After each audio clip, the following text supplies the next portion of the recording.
ዶክተር አብይ አህመድ ወደ ኳታር እንደዚሁም ደግሞ ወደ ኩዌት በመደወል በደረሰው ጉዳት ያላቸውን ድጋፍ ገልጸዋል ነው የተባለው። በዚህም እንግዲህ ከጎናቸው እንደሆነና እንደዚሁም የተሰማቸውንም ሀዘን መግለጻቸው ነው የተነገረው። በባህረ ሰላጤው ያሉ ሀገራትን ማስለው በተለይ ደግሞ በኳታር እንደዚሁም ጉዳት መድረሱ ይታወቃል። በትናንትናው እና ከሰሞኑ በኢራን ጥቃት ማለት ነው። እንግዲህ ከዚህ ጋር በተገናኘ ነው ከኳታር ጎን ነን፣ ሰላም እንዲመጣ አብረን እንሰራለን ሲሉ ነው የገለጹት። ኢትዮጵያ ከኳታር ሰላም ከዚህ ጋር በተገናኘ ግን አሁንም ጥቃቶች እንደቀጠሉ የሚገኙት የባህረ ሰላጤው ሀገራት እነ ኳታር፣ እነ ዱባይ፣ እነ ኩዌትን ጨምሮ ማለት ነው፣ እነ ሳውዲም ጭምር ከባድ የሆነ ስጋት ውስጥ ናቸው። እንደዚሁም ደግሞ የአየር መከላከያ ሚሳይሎችም እጥረት እንደገጠማቸው የተነገረው። በተለይ ኳታር ለ3 ወይም ለ4 ቀን ብቻ ነው የአየር መቃወሚያ ያላት እየተባለም ነው የሚገኘው። ከዚህ ጋር በተገናኘ በድጋሚ ማለት ነው በምስሉ ላይ እንደምትመለከቱት የአሜሪካን ጀቶችም እንደዚሁ ኳታር መጥታ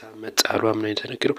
ይህ ግን የተፈጸመው በስተት እንደሆነም ይቅርታም እንደጠየቁት ነገር ግን 3ቱ አብራሪዎችም በሰላም ወደ መሬት መውረዳቸው በፓራሹት ማስሮ ጉዳት እንዳደረሰባቸው ጭምር ነው የተነገረው። ነገር ግን በስተት እንደሆነ ኳታር አምናለች፣ ይቅርታም ጠይቃለች።